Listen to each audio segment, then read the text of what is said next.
Ça secoue sec. Ce sont les agitateurs du Hainaut sur CNO. CNO.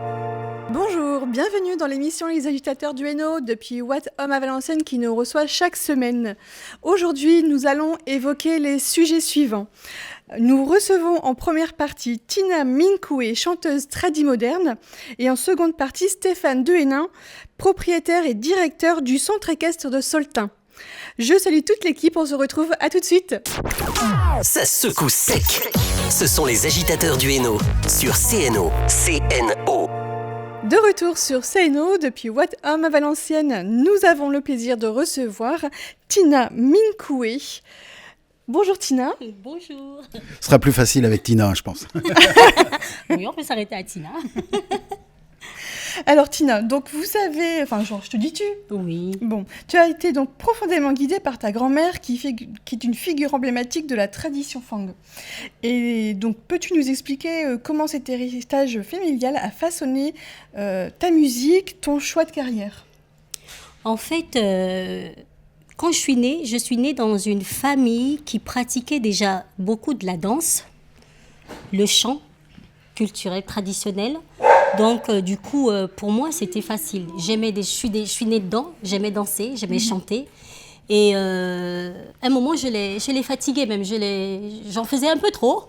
Du coup, il y avait une chorale aussi dans le quartier, justement, une chorale à l'église, qui ouvrait et qui recrutait des petits chanteurs du quartier. Ça a commencé comme ça. Et c'est comme ça que ça a commencé comme ça. Et ils m'ont inscrit à cette chorale-là pour que je puisse développer du côté vocal et tout ça. Voilà. Donc, c'est comme ça que j'ai commencé à chanter et à aimer le Tu chant as et un la accent, danse. tu es de quelle origine ? Je suis du Gabon. Du Gabon. Voilà. Et alors, le chant chez vous, c'était une tradition. Avec tes parents, c'était donc une tradition. Mais tu chantes comment ? Tu chantes des chants liturgiques ? Tu chantes quoi ? Ou alors du traditionnel gabonais ? Alors, j'ai des chansons traditionnelles que m'ont léguées mes grands-mères. Quand je dis mes grands-mères, c'est-à-dire ma grand-mère et sa grande sœur, donc la grande tante. Donc, on a des chansons traditionnelles qu'elles m'ont apprises à chanter et qu'aujourd'hui j'ai développé, j'ai refait aussi à ma manière. Mais sinon, à part ça, moi-même, je crée des chansons. Je les écris aussi, je suis auteur, compositeur, voilà. À quel moment tu t'es dit, je vais en faire mon métier ? Depuis toute petite, je me suis dit, c'est pas que je me suis dit, je me voyais déjà en fait chanteuse. Même quand je regardais la télévision, les clips passaient à la télé, j'imitais, je me voyais dans l'écran en fait, dans la télé. Donc pour moi, à chaque fois qu'on m'a demandé, qu'est-ce que tu feras quand tu seras grande, j'ai toujours dit, je serai chanteuse. Donc voilà, c'est... Donc tu as réussi ton objectif. T'es professionnel ou bien est-ce que tu as quand même un boulot à côté ? J'ai un boulot à côté, ce qui me permet de vivre, de payer mes factures, on va dire comme ça. Mais la musique, c'est quelque chose en moi que je ne peux pas détacher de moi. Donc même si je dis, je mets ça de côté parce que je ne gagne rien, entre guillemets, mais c'est plus fort. La nuit, je dors. Mes rêves, c'est la musique, c'est la chanson. Et les chansons me viennent aussi comme ça. Alors, on en a déjà parlé avec beaucoup de chanteurs. Aujourd'hui, c'est peut-être un tout petit peu plus facile qu'avant, puisque vous avez Internet qui est venu vous donner des cours beaucoup plus rapidement que dans les périodes il y a 20-30 ans, où on était obligé de passer par toutes les écoles de solfège, etc. Toi, tu n'es pas passé par les écoles de solfège, si ou, Non, à vrai dire, je pratique même pas le solfège. Voilà. Je chante comme ça naturellement. Et ça ne me vient pas à l'idée de prendre du solfège parce que pour l'instant, j'en ai pas besoin. Quand j'en aurais vraiment besoin du solfège, je prendrai des cours. Mais pour l'instant, ça ne me servira à rien parce que mes chansons, ils viennent déjà, déjà créées avec l'air et le rythme. Donc, il y a juste à le chanter et avec les musiciens, les ingénieurs de son, ils me suivent en fait. Et c'est là où ils créent autour de ma chanson les musiques. Et toi, tu t'accompagnes un instrument ou pas ? Moi, je danse. C'est déjà pas mal. Je danse. Je peux pas chanter, danser et jouer en même temps l'instrument. Non, je peux le faire, c'est un petit peu compliqué. Mais ça va être compliqué. Oui. Je suis plus dans la danse et le chant. Voilà. Et alors, quand tu chantes en français, en gabonais. C'est quoi que tu préfères, le gabonais ou bien le français ? Je voulais justement revenir.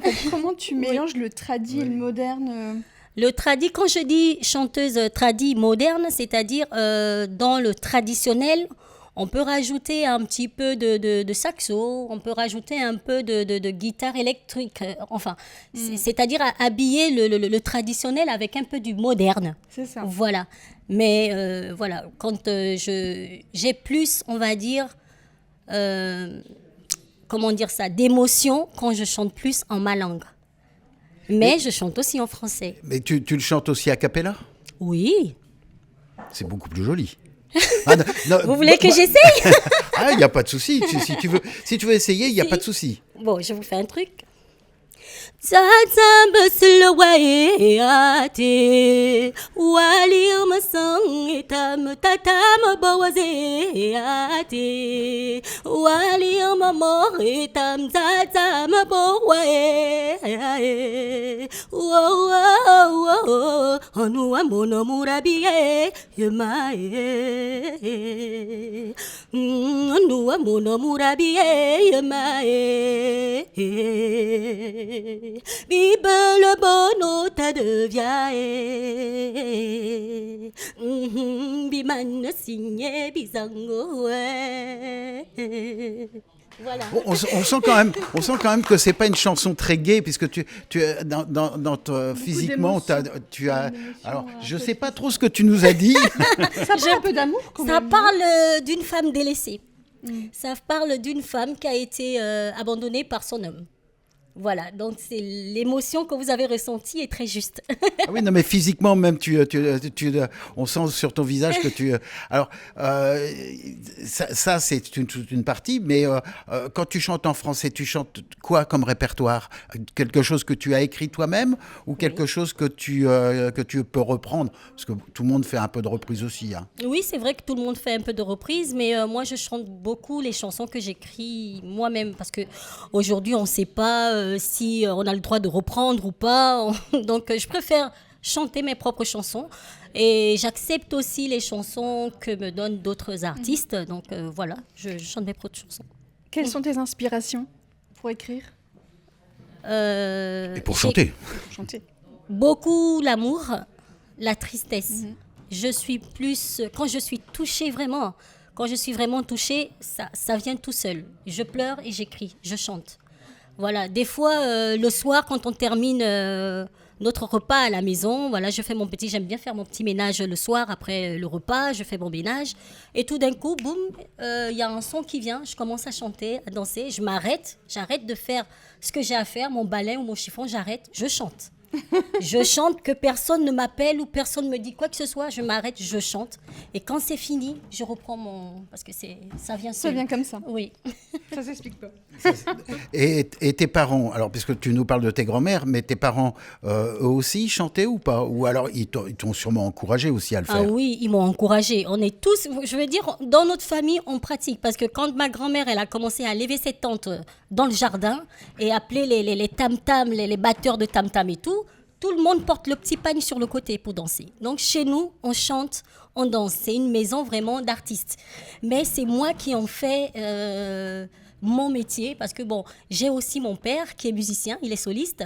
Et voilà, donc moi j'en fais mon métier parce que je pense que j'ai été trop injectée. Je suis la première petite fille de la famille. Donc j'ai été trop injectée là-dedans.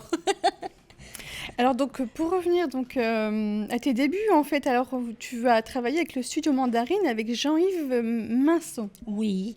Est-ce que tu peux nous en parler, nous évoquer un souvenir? En fait, ma grand-mère, elle tenait un bar à la maison. Et je chantonnais, comme je vous dis, Et il y avait un client, Feu André Autan, c'était un cinéaste.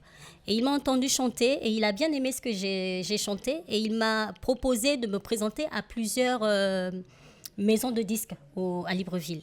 Et c'est Jean-Yves Messon qui m'a pris sous son aile, qui m'a appris comment enregistrer en studio. J'ai commencé aussi à faire les chœurs parce qu'avant de sortir, ils voulaient d'abord tester si j'étais vraiment... Et j'étais très jeune. Voilà. Et j'étais très, très jeune. Et c'est ça, sa phrase. Il m'a dit, je ne veux pas te jeter dans la gueule des loups parce que tu es encore très jeune. Sinon, il y avait des vautours aussi. C'est pas le loup chez toi?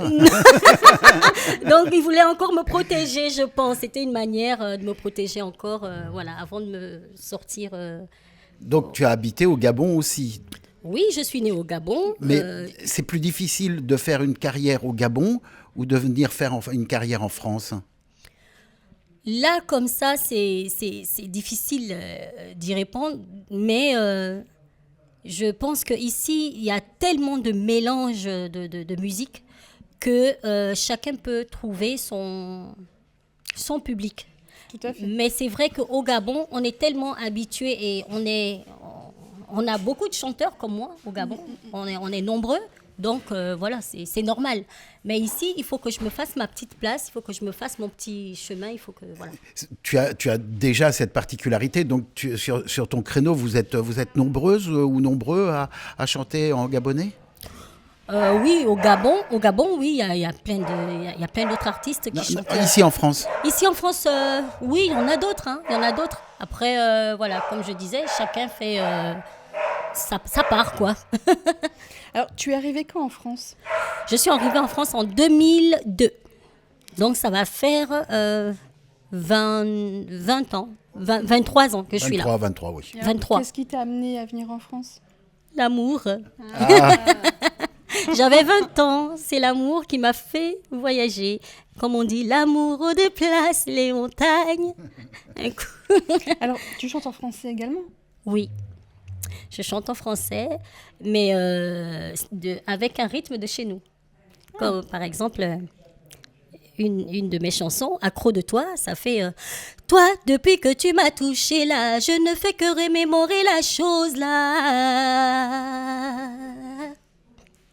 Je ne dors même plus la nuit à cause de la chose là qu'il m'a montré là. Je suis maintenant restée là. Je ne veux même plus rentrer chez moi. Toutes mes pensées sont dirigées là-bas. Maintenant là, je fais comment? C'est un peu coquin, ça. Yes. Quand même, j'ai cru reconnaître quand même. Hein.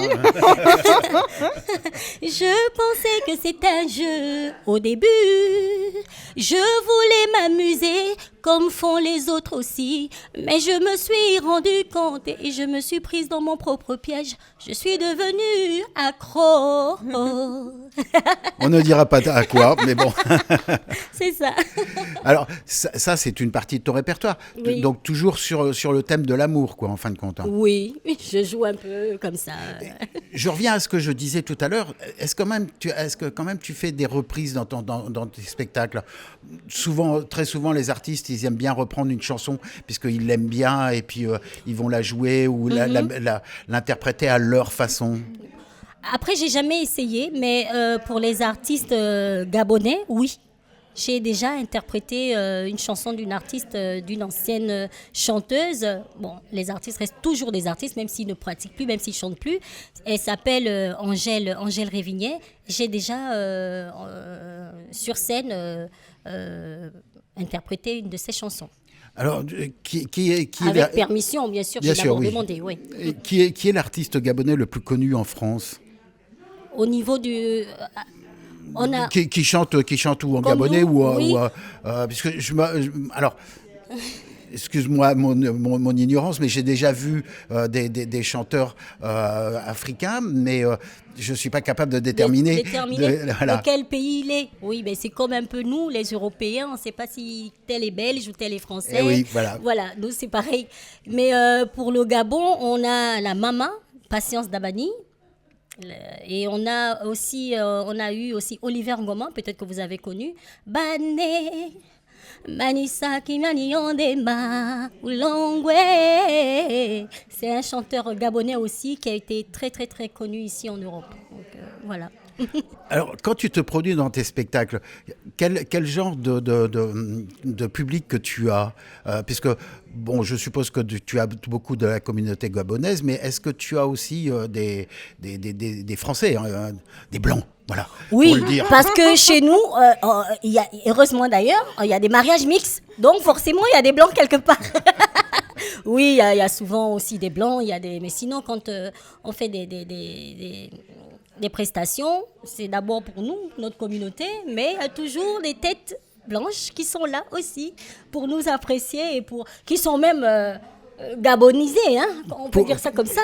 Et puis aussi peut-être pour prendre des inspirations, puisque c'est vrai que quand un artiste vient voir un autre artiste, c'est aussi pour avoir des inspirations. Oui, pourquoi pas, échanger et puis collaborer, pourquoi pas, oui. Après, tu as déjà collaboré avec des artistes sur le valenciennois ? Non. Par contre, j'ai fait une prestation à la MDA à Valenciennes. MDA, ça me dit quelque chose. La Maison des Associations de Valenciennes. Et c'était un public blanc, mais ils ont kiffé, ils ont adoré, ils ont dansé, c'est comme s'ils me connaissaient depuis longtemps et l'échange, le truc était là. On a vécu ensemble et ils ont suivi même les pas de danse et tout ça, c'était très bien. Mais vous avez ça dans votre culture, la danse, ça fait partie de vous aussi. Oui, hein, donc je sais la communiquer. Et justement, je voulais en parler parce que du coup, dans vos clips, j'ai regardé un des clips hier et on ressent vraiment une forte empreinte rituelle et culturelle. Enfin, moi, j'ai adoré. Oui. Et quand tu as fait ta représentation à la MDA, tu as dansé également. Tu as une troupe qui t'accompagne. Alors là, à la MDA, j'étais toute seule. Il fallait vraiment il fallait qu'on soit quand même restreint parce que je ne pouvais pas emmener tout le staff et tous les musiciens et tous les danseurs. Donc c'était quelque chose avec 5 ou 6 musiciens, pas plus. Mais j'ai dansé, j'ai chanté toute seule, j'ai dansé et le public était mes danseurs. Donc je suis descendue du podium. Et j'ai dansé avec le public. Et on a fait des chorégraphies, on a fait des pas de danse. Et c'est sur YouTube, vous pouvez aller regarder. Et voilà. Ça ressemble à quoi la danse angolaise ? Angolaise. Gabon. Non, c'est parce que je connais la danse angolaise. La kizomba, par exemple, Oui. c'est une danse angolaise. D'accord. Ça vient d'Angola. Est-ce que ça ressemble à ça c'est très chaloupé, très Oui, très lent. on va dire qu'on a ça aussi, mais vous savez, le Gabon, il y a plusieurs ethnies. Nous sommes 9 provinces et avec plusieurs ethnies. Et chaque ethnie a sa particularité. C'est-à-dire, on chante différemment, on danse différemment. Donc, il y a toujours une différence. Et oui, on a une danse qu'on appelle Gol. Ça se danse à deux, un petit peu comme les danses que vous venez de dire, comme la kizomba. On a le zouk. Mais voilà, on danse plus seul à seul comme un défi. Vous voyez, les femmes d'un côté, les hommes d'un côté, on bouge et puis ça se regarde et voilà, il y a ça et on bouge beaucoup le popotin aussi pour provoquer aussi en face. Donc non, on a beaucoup de danse chez nous. Alors donc pour continuer, donc est-ce que tu as fait cette interprétation, est-ce que tu vas sur scène, tu fais des concerts sur le secteur ? J'aimerais bien en faire plusieurs concerts. On passe le message. Hein. Donc voilà, si vous avez une scène. Voilà, si vous avez une scène, ben vous allez sur ma page, voilà, et puis vous m'envoyez un message. Tu pourras peut-être le faire pendant la fête de la musique.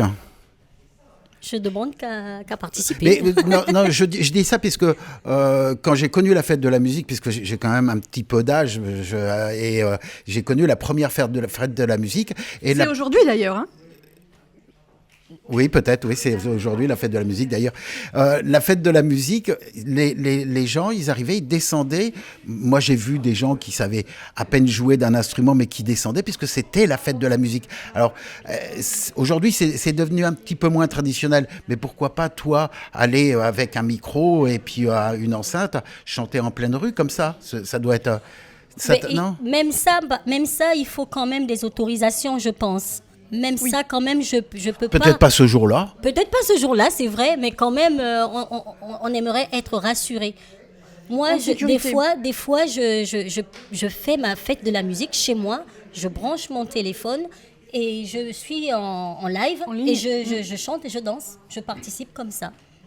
C'est bien pour tous ceux aussi qui ne peuvent pas se déplacer. Qui peuvent pas se déplacer aussi et puis Et voilà. puis, Mais vous moi participez j'aime bien en quand les direct. choses sont bien faites, avec des autorisations, avec voilà. Je préfère. Alors, dis-moi, Tina, le temps passe vite. Donc, comment on te retrouve sur les réseaux? Sur mon Facebook, vous tapez Tina Minkwe, ou sur YouTube pour regarder mes titres. Et sinon, sur Facebook, Tina Minkwe, et puis vous envoyez un message. Je ne donne pas trop le numéro de téléphone. Non, Parce que ça, non. Vous envoyez un message, et puis voilà, je vais répondre. Ou mon équipe va répondre. Donc voilà. Très bien. Écoute, on te souhaite une bonne continuation. Merci. Et puis, de toute façon, déjà, bonne fête de la musique à tous. Oui, c'est vrai. Merci. Profitons-en À vous pour le aussi. passé. Merci. Vous avez la possibilité de nous retrouver sur Facebook Live et YouTube Live et sur l'application CNO. À tout de suite.